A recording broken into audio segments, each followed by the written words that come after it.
আসসালামু আলাইকুম বন্ধুরা। আজ অনেকদিন পর বাইরে বের হয়েছিলাম একটু ঘুরবো বলে, বাট কোনো রিক্সা খুঁজে পাচ্ছিলাম না। তাই একটু হাঁটতেছিলাম। আর জিয়া পার্ক এলাকায় রিক্সা পাওয়াটা একটু কষ্টকরই হয়ে যায়, কারণ এই এলাকায় রিক্সাটা খুব কম থাকে এবং এদের ডিমান্ড খুব বেশি থাকে।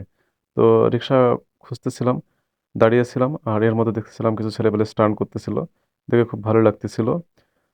তো আমি আর আমার হোম মিনিস্টার রিক্সার খুঁজে একটু সামনে হাঁটতেছিলাম, যে দেখতেছিলাম যে সামনে যে কোনো রিক্সা পাওয়া যায় কিনা। রিক্সার এত চাহিদা দেখে মনে হচ্ছিল যে না, রিক্সা একটা কিনেই ফেলে দিই। তো যাই হোক, তারপর আমরা রিক্সা পেয়েছি। তাই আমাদের মুখে চওড়া একটা হাসি আছে। আমাদের গন্তব্যের উদ্দেশ্য আজকে ভদ্রালেক। আমরা ভদ্রালেকে যাব বলে সিদ্ধান্ত নিয়েছি। তো যে বলা সেই কাজ, চলে যাচ্ছিলাম ভদ্রালেকে। তো এটা হচ্ছে বিমান চত্বর। এখানেও অনেক সুন্দর একটি জায়গা। তো এখানে অনেক লোকজন তাদের পরিবারকে সময় দিচ্ছে এবং তারা তাদের সময়টাকে উপভোগ করতেছে। আমরা আমাদের সময়টাকে উপভোগ করার জন্য চলে যাচ্ছি ভদ্রালেকে। এখানকার পরিবেশটা অনেক সুন্দর, অনেক সুন্দর লাগতেছিল। তো যাই হোক, অবশেষে চলে আসলাম ভদ্রালেক। ভদ্রালেকে এসেই একটু ভিডিও করা শুরু করে দিলাম। দেখতেছিলাম যে ভদ্রালেকের পরিবেশটাকে, সুন্দর একটি পরিবেশ। চারিদিকে একটু ভিডিও করে নিচ্ছিলাম, যে কোথায় যাব, কোন দিকে বসবো সেটাই একটু ডিসিশন নিচ্ছিলাম।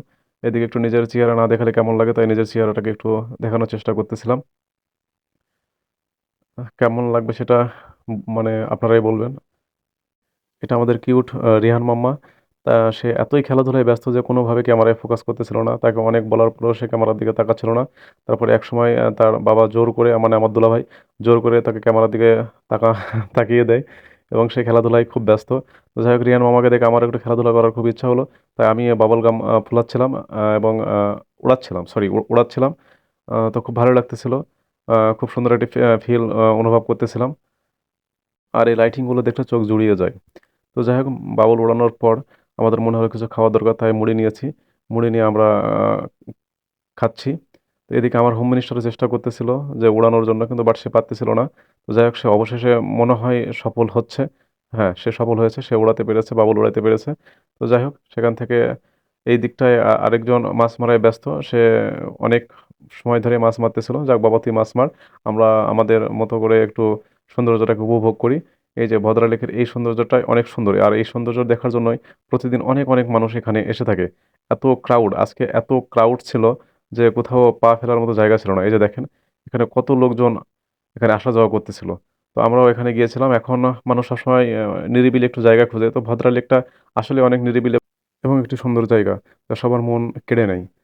এর অপরূপ সৌন্দর্য দেখার জন্য অনেকেই চলে আসে। যাই হোক, আমাদের যাবার পালা হয়েছে। এখন আমরা যাচ্ছিলাম বাজারে। বাজারে আমাদের একটু কাজ আছে।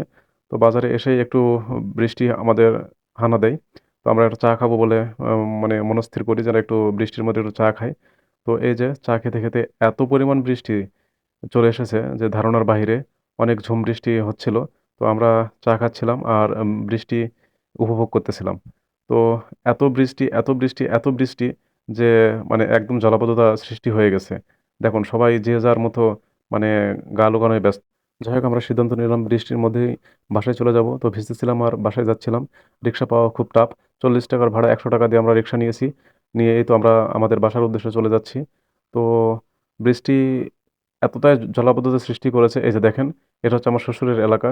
তো আমার মতো কার কার শ্বশুরের এলাকা আপনার কমেন্ট বক্সে জানাবেন। আর এই রোডটায় অনেকেরই শ্বশুরের শ্বশুরের এলাকা, আমার জানা মতে এই রোডটা অনেক শ্বশুরের এলাকা, শ্বশুরের এলাকা পানিতে প্লাবিত হয়েছে। দেখে মনটা খারাপ হয়ে গেল।